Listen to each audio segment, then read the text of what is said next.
సుదీర్ఘకాలంగా ఈ శాఖలో పేరుకుపోయిన సమస్యల్ని పరిష్కరిస్తూ ఈరోజు ఇంత మంచి కార్యక్రమాన్ని ఏర్పాటు చేసిన వైద్య ఆరోగ్య శాఖ మంత్రివర్యులు దామోదర్ రాజనరసింహ గారి అధ్యక్షతన ఈరోజు ఈ కార్యక్రమాన్ని ఏర్పాటు చేసి నాతో పాటు ఉప ముఖ్యమంత్రి వర్యులు మిత్రుడు బట్టి విక్రమార్క గారిని, హైదరాబాద్ నగర ఇన్ఛార్జ్ మంత్రివర్యులు మిత్రుడు పొన్నం ప్రభాకర్ గారిని, స్థానిక శాసనసభ్యులు మాజీ మంత్రివర్యులు దానం నాగేందర్ గారిని, అదేవిధంగా విప్ ఆది శ్రీనివాస్ గారిని, నాగరాజ్ గారిని, ఇతర శాసనసభ్యులను, ప్రభుత్వ సలహాదారులు, పెద్దలు, మాజీ రాజ్యసభ సభ్యులు, పిసిసి అధ్యక్షులు కేశవరావు గారిని, వేం నరేందర్ రెడ్డి గారిని, మహమ్మద్ అలీ షబీర్ అలీ గారిని, వైద్య ఆరోగ్య శాఖకు సంబంధించిన ఉన్నతాధికారులు అందరూ ఈరోజు ప్రభుత్వ ఉద్యోగులుగా వైద్య ఆరోగ్య శాఖలో చేరబోతున్న వందలాది మంది ఈరోజు ఇక్కడికి విచ్చేసిన మిత్రులందరికీ మనస్ఫూర్తిగా నమస్కారాలు, ధన్యవాదాలు తెలియజేస్తున్నా. ఈరోజు డాక్టర్లుగా, ఫుడ్ సేఫ్టీ అధికారులుగా తెలంగాణకు సేవలు అందించడానికి, తెలంగాణ సమాజాన్ని ఆరోగ్యవంతమైన తెలంగాణగా మార్చడానికి, ఈరోజు బాధ్యత చేపట్టడానికి వచ్చిన మీరు, మీ కుటుంబ సభ్యులు, అదేవిధంగా దాదాపుగా 200 పైచిలకు అంబులెన్స్లను ఈరోజు తెలంగాణ జాతికి అంకితం చేసి, అదేవిధంగా ట్రాన్స్జెండర్లకు సంబంధించిన ఆసుపత్రులను ఏర్పాటు చేయడమే కాకుండా 16 నర్సింగ్ కాలేజీల ప్రారంభోత్సవం, 28 పారామెడికల్ కాలేజీల ప్రారంభోత్సవం, ముఖ్యమైన కార్యక్రమాలన్నిటిని కూడా ఇందిరమ్మ రాజ్యంలో ప్రజాప్రభుత్వం ఏర్పడి మొదటి సంవత్సరం పూర్తి చేసుకుంటున్న సందర్భంలో ఈ పండుగ కార్యక్రమాన్ని మనమందరము ఏర్పాటు చేసుకోవడం జరిగింది. ఇక్కడికి విచ్చేసిన మిత్రులారా,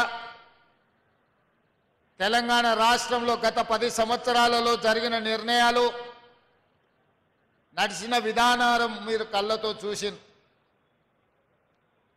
గత ప్రభుత్వంలో జరిగిన నిర్ణయాల గురించి నేను ఎక్కువ మాట్లాడదలుచుకోలేదు. కానీ ఈ ప్రజాపాలన ఏర్పడి మొదటి సంవత్సరం పూర్తి చేసుకుంటున్న సందర్భంలో ముఖ్యంగా తెలంగాణ రాష్ట్ర ప్రభుత్వం యొక్క ప్రాధాన్యత విద్య, వైద్య రంగం అని, విద్యకు సంబంధించిన నిర్ణయాలు కానీ, అదేవిధంగా వైద్య ఆరోగ్య శాఖలో మన ప్రభుత్వం చేపట్టిన నియామకాల గురించి ఈరోజు మనం చర్చించుకోవాల్సిన అవసరం ఉన్నది.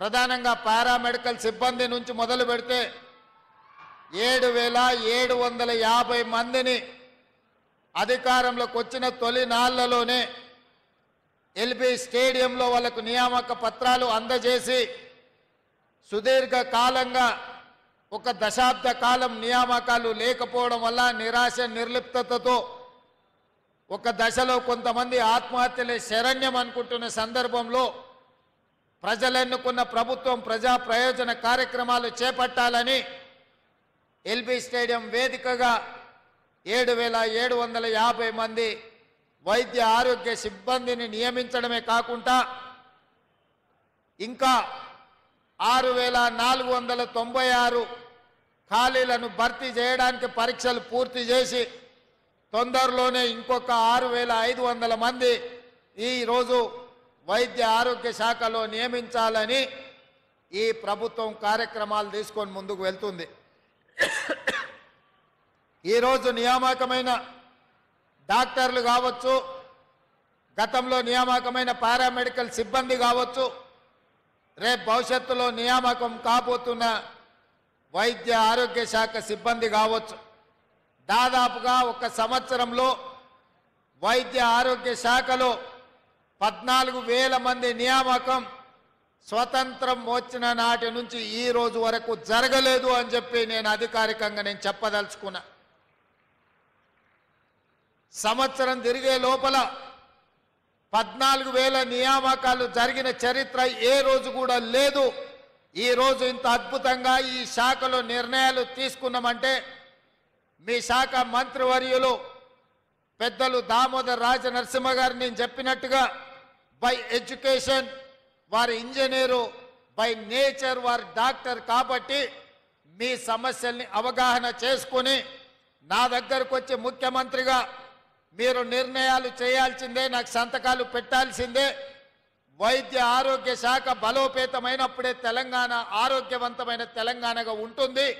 ఈ తెలంగాణ రాష్ట్రాన్ని ఆరోగ్య తెలంగాణగా మార్చడానికి మీరు అన్ని అనుమతులు ఇవ్వాల్సిందే అని చెప్పి వారు ఎంబడిబడి పనులన్నిటిని కూడా ప్రభుత్వం నుంచి సాధించుకున్నారు. అక్కడ ఆర్థిక శాఖ అనుమతులు, ఇక్కడ ముఖ్యమంత్రి కార్యాలయ అనుమతులు తీసుకొని మీ కాలేజీలు కానీ గత ప్రభుత్వం జీవోల ద్వారా 8 మెడికల్ కాలేజీలను ఇచ్చి ఎలాంటి వసతులు ఏర్పాటు చేయకపోవడం వల్ల కేంద్ర ప్రభుత్వం డాక్టర్ల అడ్మిషన్లు చేయడానికి అభ్యంతరాలు పెడితే వారు ప్రత్యేకమైన శ్రద్ధ కనపరిచి కేంద్ర ప్రభుత్వంతో మాట్లాడి తన వైద్య శాఖలో ఉన్న అధికారులను అందరినీ కూడా సమన్వయం చేసుకొని ఈరోజు ఆ కాలేజీల అన్నిట్లలో అడ్మిషన్లు సాధించడం ద్వారా దేశంలోనే అత్యధికంగా డాక్టర్లను అందించే రాష్ట్రంగా తెలంగాణని తీర్చిదిద్దాలని వారు చేస్తున్న కృషిని ఈరోజు మీరందరూ చప్పట్ల ద్వారా వారిని అభినందించాల్సిన అవసరం ఉన్నది. ఎందుకంటే సంబంధిత శాఖ మంత్రికి చిత్తశుద్ధి, పట్టుదల, పని చెయ్యాలన్న ఆలోచన, పని పట్ల అవగాహన ఉన్నప్పుడే ఈ కార్యాచరణ ముందుకు వెళ్తుంది. ఆ మంత్రి గారికి చిత్తశుద్ధి లోపించినా, అవగాహన లేకపోయినా తీసుకుంటున్న నిర్ణయాలు లోపభూయిష్టంగా ఉండే అవకాశం ఉంది. అందుకే ఈరోజు ఒక మంచి మంత్రిగా సమర్థవంతంగా ఈ శాఖను నిర్వహించడమే కాకుండా శాఖలో ఉన్న సిబ్బందిని అందరిని కూడా సమన్వయం చేసుకుంటూ వారు ముందుకు వెళ్తున్నారు. అందుకే ఈ వేదిక మీద నుంచి మీకు అందరికీ తెలుసు, 60 సంవత్సరాల ఆకాంక్ష, లక్షలాది మంది నిరుద్యోగ యువకులు ఉద్యమకారులుగా మారి వందలాది మంది ఆత్మ బలిదానాలు చేసుకొని తెలంగాణ రాష్ట్రాన్ని సాధించినాం. తెలంగాణ ఉద్యమంలో ప్రధానంగా ఆనాడు తెలంగాణ యువత నినదించింది తమ ఉద్యోగ నియామకాల కోసం. రాష్ట్రంలో ఖాళీలుగా ఉన్న ఉద్యోగ నియామకాలు, ఉమ్మడి రాష్ట్రంలో తెలంగాణకు అన్యాయం జరుగుతుందని చెప్పి తెలంగాణ యువత మొత్తం లక్షలాదిగా రోడ్ల మీదకి వచ్చి ఉద్యమ బాట పట్టి తెలంగాణ రాష్ట్రాన్ని సాధించుకున్నారు. మేమందరం ఆశించినాం, గత ప్రభుత్వం అధికారులకు వచ్చిన తర్వాత రాష్ట్ర ప్రభుత్వంలో ఉన్న అన్ని ఖాళీలను శాఖల వారీగా సమీక్షించి అన్ని శాఖలలో ప్రభుత్వ ఉద్యోగ ఖాళీలను భర్తీ చేస్తారని. కానీ 10 సంవత్సరాలల్లా భర్తీ చేయకపోను నోటిఫికేషన్లు ఇస్తే ప్రశ్నాపత్రాలు జిరాక్స్ సెంటర్లలో అమ్ముకునే పరిస్థితి. అది గ్రూప్ 1 కావచ్చు, గ్రూప్ 2 కావచ్చు, గ్రూప్ 3 కావచ్చు, గ్రూప్ 4 కావచ్చు, లేకపోతే టీచర్ల నియామకాలు కావచ్చు, పోలీస్ సిబ్బంది నియామకాలు కావచ్చు, పారామెడికల్ సిబ్బంది నియామకాలు కావచ్చు. ఏ రోజు కూడా ప్రభుత్వం చిత్తశుద్ధితో ఏకాగ్రతతో ఈ నియామకాలను చేపట్టన్న ఆలోచన ఆనాడు చెయ్యలేదు. అందుకే వేలాది ఖాళీలు అట్లే ఉంటే ఆనాడు నేను ఒక మాట చెప్పిన, 10 సంవత్సరాలు ఓపిక పట్టిండ్రు, 2 సార్లు అవకాశం ఇచ్చిండ్రు. వారికి చిత్తశుద్ధి లేదు, ఈ ఖాళీలను భర్తీ చెయ్యరు. అందుకే కుర్చీలలో కూర్చున్న వాళ్ళను, వాళ్ళ ఉద్యోగాలను ఖాళీ చేయిస్తే వాళ్ళ ఉద్యోగాలు ఊడగొడితే మీ ఉద్యోగాలు వస్తాయని ఆనాడు నేను చెప్పడం జరిగింది. ఆ మాటను నమ్మి విశ్వసించి ఆ కుటుంబంలో ఉన్న వాళ్ళను ఉద్యోగాల నుంచి మీరు బర్తరఫ్ చేసినందుకు, మీరు ఉద్యోగాల నుంచి వాళ్ళని రిమూవల్ ఆర్డర్ ఇచ్చినందుకు ఎంబడే వచ్చిన కొద్ది రోజుల్లోనే మీ ఉద్యోగ నియామక పత్రాలు మీ చేతికి వచ్చినాయి. ఈ రోజు ఈ వేదిక మీద నుంచి అధికారికంగా ఈ రోజు నేను మీ ముందు గర్వంగా నేను చెప్పదలుచుకున్నా. 1947 15 ఆగస్టు భారతదేశంలో కావచ్చు, సెప్టెంబర్ 17 1948 నుంచి ఏ ఒక్క సంవత్సరంలో ఈ 75 సంవత్సరాల స్వతంత్ర భారతదేశంలో ఒక రాష్ట్రం ఒక్క సంవత్సరం లోపల ప్రభుత్వ ఉద్యోగాలు 50,000 పైన నియామకాలు చరిత్రలో జరగలేదు. మొదటిసారి తెలంగాణ రాష్ట్రంలో మన ప్రభుత్వం ప్రజాప్రభుత్వం ప్రభుత్వ ఉద్యోగాలు 50,000 పైగా నియామకాలను చేపట్టి ఈ దేశ చరిత్రలోనే ఒక గొప్ప చరిత్రను నెలకొల్పడం జరిగింది. ఈ రోజు అందుకే నిరుద్యోగ యువకులు ప్రభుత్వం నోటిఫికేషన్ ఇచ్చిందంటే 100% పరీక్షలు నిర్వహించి ఫలితాలను ప్రకటించి ఉద్యోగ నియామకాలు పత్రాలు అందజేస్తారని ఈ ప్రభుత్వం మీద సంపూర్ణమైన విశ్వాసం నమ్మకంతో ఏకాగ్రతతో చదువుకుంటూ ఈరోజు పోటీ పరీక్షలకు ఈరోజు ప్రిపేర్ అవుతున్నారు. దానికి ఉదాహరణ టీచర్ల నియామకం. డిఎస్సి నోటిఫికేషన్ ఇచ్చినప్పుడు ఎన్నో రకాల అనుమానాలు, ఎంతోమంది పరీక్షలు వాయిదా వేయాలి అని రోడ్ల మీదకి వచ్చారు. కొంతమంది రాజకీయ ప్రేరేపితమైన కృత్రిమంగా ఆందోళనలు చేపట్టిన. నేను ఖచ్చితంగా చెప్పిన గత 10 సంవత్సరాలలో ఉద్యోగ నోటిఫికేషన్ల కోసం పోటీ పరీక్షల నిర్వహణ కోసం లక్షలాది మంది రోడ్ల మీదకి వచ్చిన విద్యార్థులారా, మీరు ఆలోచన చేయండి. పరీక్షలు వాయిదా వేస్తే ప్రభుత్వంలో ఉన్న వాళ్ళకు పోయేది ఏమీ లేదు. పరీక్షలు వాయిదా వేస్తే మీ కాలం, మీ జీవితం, మీ అవకాశాలు సన్నగిల్లుతాయి. మీ తల్లిదండ్రులకు మీ మీద, ప్రభుత్వం మీద నమ్మకం, విశ్వాసం పోతుంది. ఎందుకంటే గ్రామీణ ప్రాంతాల నుంచి వచ్చిన మీరు మీ తల్లిదండ్రులు రూపాయి కూడబెట్టి కోచింగ్ సెంటర్లకు పంపిస్తే 8-10 సంవత్సరాలు అశోక్ నగర్ చౌరస్తాల్లో, దిల్సుఖ్ నగర్ చౌరస్తాల్లో కోచింగ్ సెంటర్ల చుట్టూతో తిరిగితే మీ అత్యంత విలువైన యుక్త వయసు 21 సంవత్సరం పైబడి 35 సంవత్సరాల లోపు మనం జీవితంలో ఏం కావాలనో ఆ వయసు నిర్ణయిస్తుంది. మనం డాక్టర్ అవుతామా, లాయర్ అవుతామా, ఇంజనీర్ అవుతామా, ఐఏఎస్ అవుతామా, ఐపీఎస్ అవుతామా, లేకపోతే ప్రజాప్రతినిధి అవుతామా, ప్రజాసేవకుడు అవుతామా, వ్యాపారంలో రాణిస్తామా అనేది 21 సంవత్సరాలు పైబడి 35 సంవత్సరాల లోపు మన భవిష్యత్తు నిర్ణయం జరుగుతుంది. కానీ 14 సంవత్సరాలు పోటీ పరీక్ష కోసం 10-12 సంవత్సరాలు కోచింగ్ సెంటర్లలో తిరిగితే యుక్త వయసు కాల గర్భంలో కలిసిపోయినాక నిజంగా ఈ సమాజానికి మనం ఎలాంటి ప్రయోజనం చేకూర్చని వ్యక్తులుగా మిగిలిపోతే మన తల్లిదండ్రుల యొక్క బాధను, దుఃఖాన్ని అర్థం చేసుకోవాలి అని ఒక పట్టుదలతోటి గ్రామీణ ప్రాంతం నుంచి వచ్చిన నేను మీ సమస్యలు తెలిసి ఎవరు ఏమనుకున్నా, ఎవరు రోడ్డు ఎక్కినా, ఎవరు అభ్యంతర పెట్టినా డిఎస్సి పరీక్షల్ని నిర్వహిస్తా అని చెప్పి 55 రోజుల్లో నోటిఫికేషన్ ఇచ్చి పరీక్షలు నిర్వహించి నియామక పత్రాలు 11,000 మందికి ఎల్పి స్టేడియంలో టీచర్లను నియమించిన అంటే అది ఈ తెలంగాణ నిరుద్యోగ యువకుల పట్ల ఈ ప్రభుత్వానికి, మంత్రివర్గానికి ఉన్న చిత్తశుద్ధి అని ఈరోజు నేను చెప్పదలుచుకున్నా. ఇవాళ 50,000 ఉద్యోగాలు ఇచ్చినామంటే ఇవాళ మా కుటుంబంలో మా మంత్రుల పిల్లలకు, మా ఎమ్మెల్యేల పిల్లలు మేము ఎవ్వరం ఉద్యోగాలు తీసుకోలేదు 90% నాకు తెలిసినంత వరకు. ఇవాళ మేము 50,000 ఉద్యోగాలు ఇచ్చినామంటే ఈ తెలంగాణ సమాజమే మా కుటుంబం అనుకున్నాం. మీకోసం సేవ చేయడం ఒక గొప్ప అవకాశం అనుకున్నాం. నిరుద్యోగ యువకులకు, యువకులకు అవకాశాలు ఇవ్వడం ద్వారా వాళ్ళు జీవితంలో స్థిరపడాలి. ఈ దేశ ప్రయోజనాల కోసం, ఈ దేశ అభివృద్ధి కోసం మీరు ప్రయోజకులుగా మారాలి అని మేము చిత్తశుద్ధితో, ఏకాగ్రతతో పని చేసినాం. ఎంతోమంది తిట్టినరు, ఏం పోయేకాలం ఈ ముఖ్యమంత్రికి పరీక్షలు వాయిదా వేయమంటే ఎందుకు వేస్తలేడు అని. నేను ఒకటే నిర్ణయించుకున్నా, వాయిదాలు వేస్తే లక్షలాది మంది నిరుద్యోగ యువకులు కోచింగ్ సెంటర్ల చుట్టూతో తిరుగుతూనే తల్లిదండ్రులకు భారం అవుతారు. ఆ భారము మొయ్యలేని పరిస్థితిలో తల్లిదండ్రులకు తమ మొహం చూపించలేక పిల్లలు ఆత్మహత్యలు చేసుకుంటారు.